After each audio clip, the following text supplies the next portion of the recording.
Hello friends, स्वागत है आपका अपने यूट्यूब चैनल एजुकेशन लॉकर में।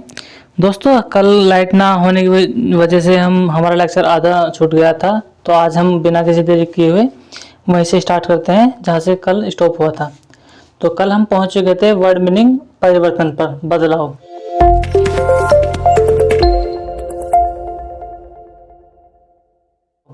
तो दोस्तों, मैं बता रहा था आपको कि बदलाव कई तरीके के हो सकते हैं, जैसे कि किसी के बॉडी में बदलाव आ जाना, किसी की लैंग्वेज में बदलाव आ जाना, किसी के हाल चाल में बदलाव आ जाना, किसी की सेहत में बदलाव आ जाना। तो ये बदलाव कई तरीके के हो सकते हैं, बस हाँ वो पहले जैसा ना रहा हो उसे बदलाव कहते हैं, उसे परिवर्तन कहते हैं। यात्रा को तो आप जानते हो, सफ़र कहते हैं। सफ़र के कहाँ तक की यात्रा है, कितनी दूर यात्रा करनी पड़ेगी। शीघ्र और मेहनत हम कर चुके। कृषि कार्य, कृषि का मतलब होता है खेती। कृषि में मतलब क्या होता है, खेती बाड़ी। और कार्य का मतलब होता है काम। तो खेती काम यानी खेती में, यानी खेती बाड़ी में होने वाले काम, या खेत जोतना, अनाज बोना, ये सब क्या है, कृषि कार्य हैं। विकास एक लड़के का नाम कह सकते हैं, लेकिन विकास का जो अर्थ होता है वो है तरक्की, डेवलपमेंट। इसका इंग्लिश में नाम है डेवलपमेंट। तो विकास, तरक्की बोलते हैं ना कि बच्चे का विकास हो रहा है, बच्चे का मानसिक विकास हो रहा है, बच्चे की जो फिजिकली विकास हो रहा है, विकास तरक्की हो रही है, मेंटलिटी तरक्की हो रही है। तो क्या ना, तेरा कोई विकास हुआ, 3 साल से तू यहाँ इस लाइन में जॉब कर रहा है, कुछ ग्रोथ हुई, डेवलपमेंट हुआ, 10,000 सैलरी थी, उतनी की उतनी है, तो विकास ना हुआ, नुक्कड़ नहीं है। संभव का मतलब है मुमकिन जैसे मतलब कि यदि जैसे संभव का है कि कुछ चीज़ पॉसिबल हो सकती है या नहीं। जैसे यदि मैं कहूँ कि आप सपोज करो छोटी सी एज में हो 6th क्लास में, और मैं आपको 7th क्लास का क्वेश्चन दे दूँ, वो रिलेट करता हो 6th क्लास से भी, तो ऐसा संभव ही नहीं है। मतलब ऐसे ज़रूरी नहीं है कि वो तुम पर सॉल्व ना हो, कोई बच्चा उसे कर भी सकता है। तो संभव का मतलब है जहाँ पर कोशिश हो सके, मुमकिन जो पॉसिबल हो, और असंभव जो पॉसिबल ही ना हो उसे कहते हैं असंभव। उत्तम का मतलब बहुत अच्छा, बहुत ही ज़्यादा अच्छा, उत्तम उसे कहते हैं ना। उत्तम किस्म की चीज़ें, उत्तम किस्म के बीज, तो उनका इस किस्म के बीज, जब हम खेतों में अनाज बोते हैं तो उत्तम किसी का बीज चाहिए हमें बोने के लिए, तो बहुत अच्छी क्वालिटी का बीज। और उर्वरक होता है खाद या यूरिया, जिसे आप खेत में डालते हैं, वाइट या ब्लैक जो होता है वो यूरिया होता है, उसे कहते हैं खाद। उर्वरक कहते हैं किताबी भाषा में उर्वरक। सामग्री कहते हैं किसी काम को करते समय उसमें प्रयोग की जाने वाली सभी चीज़ें या वस्तुएं उसकी सामग्री कहलाती हैं। सपोज जैसे देखो, अब मैं ये वीडियो बना रहा हूँ, तो मुझे उसके लिए क्या क्या चाहिए। मुझे चाहिए लाइट, पेन, कॉपी, किताब, ये स्टैंड और कैमरा, मोबाइल, ये सब चीज़, ये सब क्या है, एक वीडियो बनाने के लिए यूज होने वाली सामग्री। तो इन्हें हम कहेंगे सामग्री, इन्हें कहते हैं सामग्री। जैसे कि आपको सपोज कुर्सी, घर बनाना, तो घर बनाने के लिए क्या चाहिए भाई, ईंट, सबसे पहले तो ईंट और सीमेंट, रेत, डस्ट, ये सब क्या है, उसकी सामग्री है जिससे मिलकर वो बनेगा घर। अगला वर्ड है कीटनाशक। कीटनाशक का मतलब है कीट प्लस नाशक, नाशक मिस नाश करने वाला, कीट मिस कीट पतंगे, यानी कि कीट पतंगों का नाश करने वाला। तो कीटनाशक कीटों का नाश करने वाली दवा या कुछ भी, कीटों का नाश करने वाला। पर्यटनशील, पर्यटन का मतलब है, देखो पर्यटन का होता है कोशिश, और शील जिसके पीछे लग गया यानी कि वो अभी भी कर रहा है। प्रगतिशील यानी कि प्रगति हो रही है। विकासशील, विकास अभी भी जारी है। शील जिसमें लग जाता है तो उसका मतलब वो काम अभी भी हो रहा है। और पर्यटनशील का मतलब है, जैसे कि आप सपोज करो कि आपने एक क्लास में आप फेल हो गए, ये मान लो 10th क्लास में फेल हो गए, तो आपने उसको दोबारा से फॉर्म भर फिल करा और दोबारा से उसे पास करने के लिए मेहनत स्टार्ट कर दी। तो यानी कि अभी भी तुम पर्यटनशील हो, उस काम को दोबारा करने की कोशिश कर रहे हो। और सपोज तुम फेल हो गए घर बैठ के, उसके बाद तुमने करे ना, तो तुम क्या कहोगे, मैंने पर्यटन किया था, अभी भी मैं पर्यटनशील हूँ, मैं कर रहा हूँ, उसका जो प्रयास कर रहा हूँ। तो इसका मतलब है हमेशा कोशिश करते रहना। वैज्ञानिक है, जैसे थॉमस अल्वा एडिसन है, उनका नाम बताऊँ मैं आपको, बहुत महान वैज्ञानिक रहे हैं, जिसकी वजह से आज यहाँ पर लाइट है। उन्होंने बल्ब का आविष्कार किया, तो कहते हैं कि उन्होंने 1000 बल्ब उनके खराब हुए थे, तब जाकर उनके मतलब 1000 बार एक्सपेरिमेंट गलत हुआ था, तब जाकर एक बल्ब बना पाए। तो 1000 बार टेस्ट करना किसी चीज़ को बहुत बड़ी बात है, लेकिन फिर भी क्या थे, वे पर्यटनशील थे। प्रयत्न करते रहते तो 500 बार में मैंने काफी प्रयत्न कर लिए अब ना होने का। तो यह है प्रयत्नशील। अगले वर्ड दुरुपयोग। दुरुपयोग, उपयोग तो तुम सब जानते हो। दुरुपयोग का मतलब क्या? किसी चीज का गलत उपयोग। अगर मैं आपको विस्फोट पदार्थ बनाने को बम दे दूं, बम, तो आप उसका उपयोग सिर्फ उसी जगह करोगे जहां उसको यूजफुल। जैसे सपोज करना कि कोयले की खदान है और वहाँ खोदने में कई दिन लग जाएंगे, उसके लिए वर्कर चाहिए और काफ़ी सारी वेजेस मतलब मजदूरी देनी पड़ेगी। तो हम क्या करेंगे, नीचे एक बम सेट करेंगे और उसे फोड़ देंगे, तो कोयले खदान जो फटका ऊपर आ जाएगी, कुछ चुग लेंगे उस पर से ऊपर ऊपर ऊपर। और अगर इसका उपयोग हम किसी को क्षति पहुंचाने में करते हैं, किसी के घर उड़ाने में, किसी के पब्लिक पैलेस में मनुष्य की जान धन की हानि करने में, तो वो क्या है, उस चीज़ का दुरुपयोग है। किसी चीज़ का अच्छी जगह इस्तेमाल करने के बजाय गलत जगह करना। असंभव, जो किया ना जा सके, मैंने बताया इम्पॉसिबल। मैं अगर असंभव वाली चीज़ एक एग्जांपल दूं, क्या कोई व्यक्ति 20 फुट ऊंचे उछल सकता है? सिंपली नहीं, असंभव है। तो ऐसे काम असंभव होते हैं। प्रभावित, किसी न किसी तरीके से उसमें अच्छे या बुरे बदलाव आ जाना। प्रभावित होना का मतलब है, सपोज आप बहुत अच्छे स्टूडेंट हो, अब मैं आपसे मिला, भगवान का मतलब भगवान का शुक्र हो जाएगा अगर मैं अपने बच्चों से मिलूं, मैं आपसे मिला और आप इतने मतलब सारे कुछ पढ़ चुके हो और मैंने तुमसे जो कुछ पूछा आपने वही का उसका सही जवाब दे दिया, तो मैं क्या कहूँगा, मैं आपसे इफेक्टिव हो जाऊंगा, मैं आपका फैन टाइप का हो जाऊंगा। तो उसमें क्या है, उसका मतलब प्रभावित होना, कि मैं हमेशा जहां भी दूंगा एग्जांपल आपका दूंगा कि देखो ये बच्चा है भाई साहब, इसने बहुत मेहनत करी अपनी ज़िंदगी में और आज ही सक्सेस है। तो मैं आपसे इफेक्टिव होगा, प्रभावित होगा। तो जिस किसी को देखकर उसकी तरह हो जाना, मतलब उसकी तरह नहीं हो जाना, उसकी तारीफ करना, उसको अच्छा, जरूरी नहीं कि तुम बेकार भी हो सकते हो। तो भी मैं आपका एग्जांपल लूंगा, यार एक नालायक नकारा था और उसने तो मेरा एक भी सवाल का जवाब नहीं दिया, तो भी मैं आपसे प्रभावित हूँ। अच्छा बुरा प्रभाव हो सकता है, बदलाव आ गया मेरे अंदर आपके खिलाफ। अगला वर्ड है प्रगति।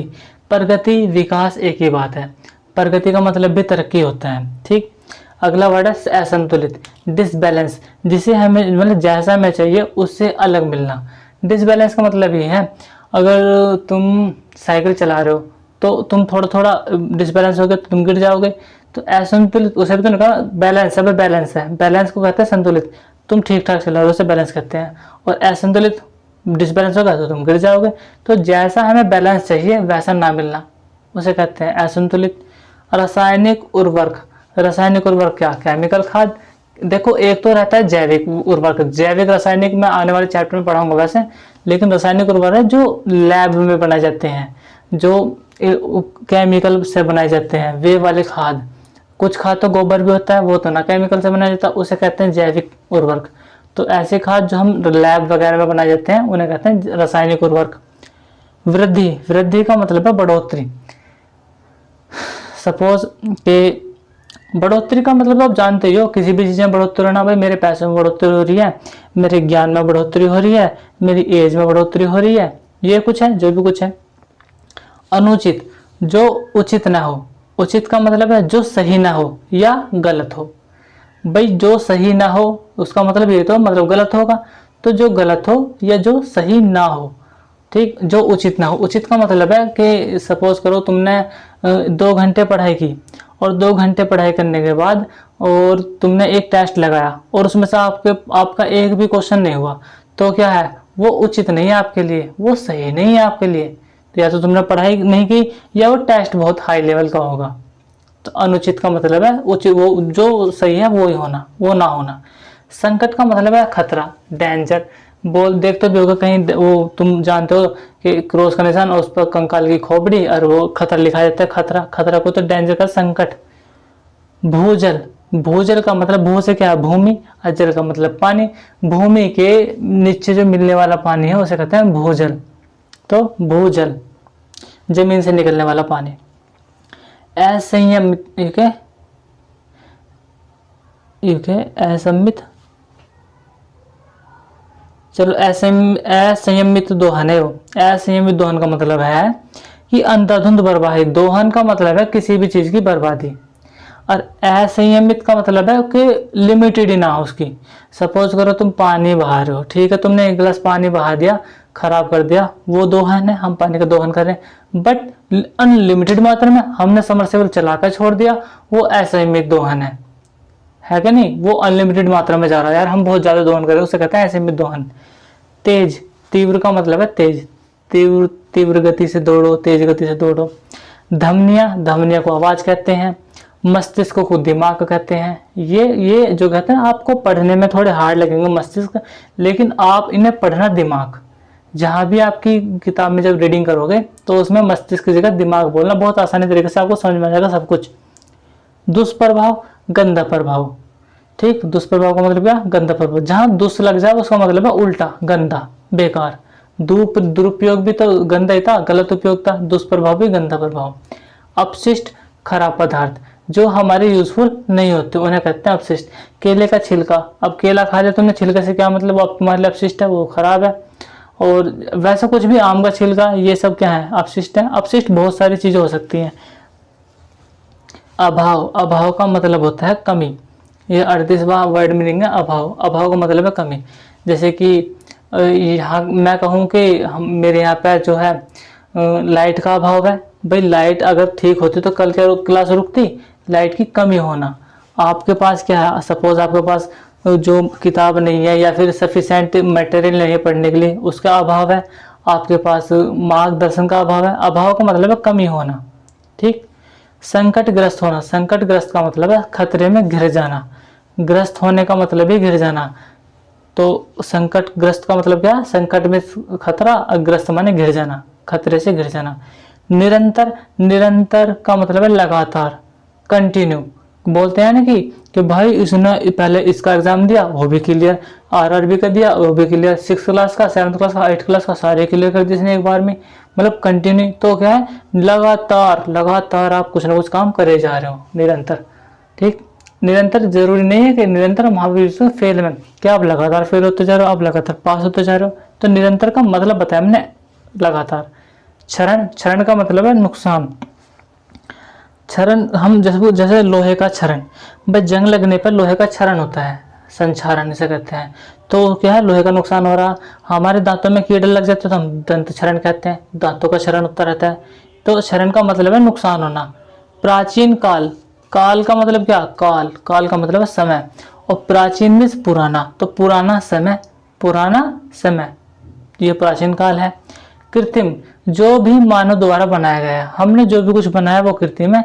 और जो कहते हैं ना कि अगर मैं आपकी भाषा में कहूँ तो भगवान, न ये भगवान ने दिया, तो वो है जो प्राकृतिक है। प्राकृतिक किसे कहते हैं? एक याद करने का तरीका है। प्राकृतिक किसे कहते हैं? जो भगवान ने दिया। और कृत्रिम किसे कहते हैं? जो हमने बनाया। हमने क्या बनाया? हमने मोबाइल बनाया, ये कुर्सी बनाई, ये बेड बनाए, ये कंप्यूटर बनाया, ये ट्यूबलाइट बनाई, ये हमने बनाई। और भगवान ने क्या बनाया? सूरज बनाया, चांद बनाया, पृथ्वी बनाई, ये क्या हमने बनाई कोई? ये भगवान ने बनाए। तो जो हमने नहीं बनाए उन्हें कहते हैं प्राकृतिक, और जो हमने बनाए उन्हें कहते हैं कृत्रिम, ठीक। आपके वर्ड मीनिंग समाप्त होते हैं। अब हम चैप्टर पर चलने की इजाज़त चाहते हैं। अच्छा, इजाज़त है, चलिए चलते हैं हम अपने चैप्टर पर। देखिए चैप्टर बहुत ही आसान होने वाला है, और कि बस आपको ये रूल बताना है। अब क्या मतलब, इस काफ़ी दिनों हो गए इस रूल से पढ़ते पढ़ते, कि आपको समझ में आ भी रहा है नहीं। देखिए चैप्टर का नाम है दैनिक जीवन में विज्ञान, डेली यूज होने वाले में विज्ञान। अब विज्ञान ही तो है, ये मोबाइल विज्ञान ही तो है, और ये जो लाइट है ये विज्ञान ही तो है, ये कुर्सी सब क्या है? विज्ञान ही है। हमारे जीवन में विज्ञान का बहुत ज़्यादा योगदान है। अब देखिए हम कैसे कैसे पढ़ते हैं। मनुष्य स्वभाव से ही जिज्ञासु प्रवृत्ति का रहता है। देखिए तरक्की भैंस ने क्यों ना करी या बंदर ने क्यों ना करी, मनुष्य ने ही नहीं क्यों की? क्योंकि इसके अंदर क्या है? एक ऑटोमेटिक वो है कि कुछ ना कुछ जानने की उत्सुकता। हमारे अंदर हमेशा कुछ ना कुछ जानने की उत्सुकता रहती है, इसलिए ही इसने नई नई हमेशा खोज की है। यार ऐसा होगा तो वैसा हो जाएगा, ऐसा होगा तो वैसा हो जाएगा, तो तभी तो कोई आविष्कार होता है। तो मनुष्य स्वभाव से सदैव यानी कि हमेशा जिज्ञासु यानी कुछ जानने वाला प्रवृत्ति का रहा है। उसे हमेशा अपने आसपास की दुनिया में घटने वाले प्रत्येक घटनाक्रम में कब, कहाँ, कैसे, क्यों जैसे प्रश्नों के उत्तर ढूंढने की उत्सुकता होती है। हमारे आसपास क्या हो रहा है, तो अगर तुम कहोगे जैसे कि जानने की उत्सुकता, बताओ तुम्हें सबसे ज़्यादा कहाँ होती है? सपोज पड़ोस में लड़ाई हो गई और तुम क्या करोगे? हैं कब हुई, कैसे हुई, मतलब कहाँ पर हुई, कौन कितना पिटा, ये सब कौन कैसे कब क्या, ये सब जानने की उत्सुकता है ना, तो इसे कहते हैं उत्सुकता। भाई तुम्हारी उत्सुकता लड़ाई में है और कुछ ही लोग, हमारी नहीं, कुछ लोगों की उत्सुकता किसी और चीज को जानने में है कि अगर मैं इसका रिलेशन इससे करा दूं तो क्या नया मिलेगा। तो वे होते हैं हमारे विज्ञान में प्रगति। अब जरूरी नहीं है कि आपकी लड़ाई में ही हो। अब सपोज करो कि किसी ने लड़के ने टॉप कर दिया क्लास में, तो यार कब पढ़क रहा, वो कैसे पढ़क रहा है, उसने कैसे कर दिया, ये सब क्या है, तुम्हारे जानने की उत्सुकता है, क्योंकि तुम्हें भी टॉप करना है। ठीक, उसे कहते हैं उत्सुकता। वास्तव में, वास्तव है ना, कल मैं इस पे अटका था ना, वास्तव में विज्ञान की शुरुआत इसी उत्सुकता से हुई है। अगर आपके मन में कभी कोई सवाल आएगा ही नहीं, क्या तुम कोई नई खोज करने की इच्छा रखोगे। सपोज करो जैसे कि तुमने चॉकलेट है, चॉकलेट कर सॉरी में चौक बत्ती जिससे हम ब्लैक बोर्ड पर लिखते हैं, वो चौक है, आई लिख लिया, आई लिख लिया। क्या तुमने कभी सोचने की कोशिश करी वो बनी किससे है। अगर तुम सोचोगे कि यार बनी किससे है, तो ऑटोमेटिक तुम्हें कैल्शियम उसका मिल जाएगा, चुनने का फॉर्मूला मिल जाएगा, खड़िया का फॉर्मूला मिल जाएगा, ये सब क्या है पत्थर के रूप में मिल जाएंगे। तो तुम कहोगे हाँ ये उससे बनी है और यह सा हमारे उस पर मिलता है पत्थर के रूप में, वहां से बनते हैं। तो जब तक हमारे मन में ये सवाल नहीं आएंगे कि यह कहाँ से आई है, क्यों आई है, इसका यूजफुल क्या है, इसका नुकसान क्या है, तब तक हम विज्ञान में कोई शोध नहीं कर सकते या किसी की खोज नहीं कर सकते। ठीक, आगे चलते हैं। आइए एक जिज्ञासु बालिका सीमा द्वारा उठाएगा प्रश्नों एवं जिज्ञासु द्वारा इसे समझने का प्रयास करें। मतलब एक सीमा नाम की लड़की है, वो जिज्ञासु है, वो जानने को उत्सुकता रहती है हमेशा, आप जैसी लड़की है कोई, और उसने कुछ क्वेश्चन करे। जैसे सीमा कभी अपनी मम्मी से पूछती है कि कोई भी चीज ऊपर फेंकने या छोड़ने के बाद जमीन पर क्यों गिरती है। देखो, अगर कोई ना ध्यान देता कि क्यों गिरती है, नीचे क्यों गिरती, ऊपर क्यों न गई, तो क्या हम इस बारे में जान पाते हैं कि पृथ्वी के अंदर गुरुत्वाकर्षण बल है, गुरुत्वाकर्षण के कारण ही वो अपनी चीजों खींचते अंदर। तो जब क्यों का जवाब, मतलब क्यों का क्वेश्चन मन में आया, तभी तो उसकी खोजबीन स्टार्ट हुई। तो बच्चे को क्यों, कब, कैसे, कौन, कहां पर स्टूडेंट लाइफ में होते ही रहने चाहिए इनके मन में, ये सवाल ही है सब कुछ। प्रेशर कुकर में खाना जल्दी क्यों पक जाता है, दूध से दही कैसे बन जाती है, फ्रिज में सामान ठंडा कैसे रहता है, चिड़िया कैसे उड़ती है। उसकी माँ इन प्रश्नों का जवाब नहीं दे पाती थी। उसकी माँ ने कहा, बेटा इन सवालों का जवाब नहीं जानती हूँ, आप अपनी शिक्षिका यानी कि अपनी अध्यापिका, अपनी टीचर से पूछ लेना, वे अच्छा बता देंगे और आपको बताने के लिए मैं खड़ा हूँ। लेकिन ऐसा नहीं है कि मैं सारे को सवाल अभी दे दूंगा, कुछ दिन वेट करना पड़ेगा। जैसे जैसे इनके चैप्टर स्टार्ट होते रहेंगे, मैं बिल्कुल डिटेल में पढ़ाना चाहूंगा इनको। सपोज जैसे दूध से दही का बनना, ये एंजाइम के कारण होता है, एंजाइम आपको पढ़ने पड़ेंगे केमिस्ट्री में, तो वहां पढ़ाऊंगा इनको मैं। ये जमीन पर ही क्यों गिरती है, इसको मैं अभी पढ़ाने वाला हूँ। फ्रिज में सामान ठंडा कैसे, तो उसमें गैस भरी होती है, ये सब आने वाले चैप्टर में पढ़ेंगे हम। दूसरे दिन सीमा ने वही सवाल अपनी टीचर से पूछे। शिक्षिका ने सीमा को समझाते हुए कहा कि आपके सभी सवाल हमारे आसपास की दुनिया से संबंधित हैं, हमारे आसपास जो है इसी से रिलेटेड है। मनुष्य में हर चीज को जानने की, समझने की उत्सुकता है। यह उत्सुकता भाई देख कर देख सका, भाई यार ये कितना अच्छा लग रहा है, ये कितना बेकार लग रहा है, ऐसा क्यों। और छूने, ये कितना मुलायम है, ये कितना हार्ड है, पर ऐसा क्यों। सूंघने, इसमें बदबू है, इसमें स्मेल, ऐसे क्यों। सुनने, इसकी आवाज ऐसी, उसकी आवाज ऐसी, ऐसे क्यों के कारण उत्पन्न होती है। मतलब इन चीजों के कारण ही तो हमारे मन में क्यों के सवाल आते हैं। उत्सुकता के कारण ही हमारे मन में हर तरह के सवाल उठते हैं।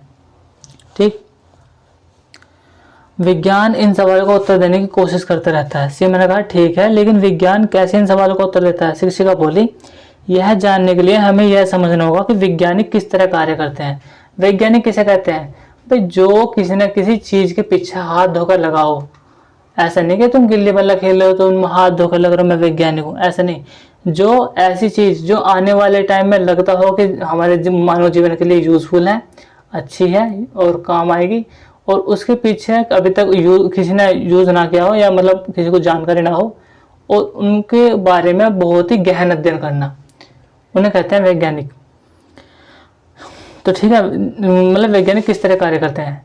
उन्हें जिस समय का हल खोजना होता है, जिस समस्या का, सबसे पहले उसका सूक्ष्म अवलोकन करते हैं। जैसे कि सपोज करो तुम्हें चोर पकड़ना, तो तुम सबसे पहले क्या क्या उस पर मतलब ध्यान दोगे? क्या तुम उसे डायरेक्ट पकड़ना स्टार्ट कर दोगे?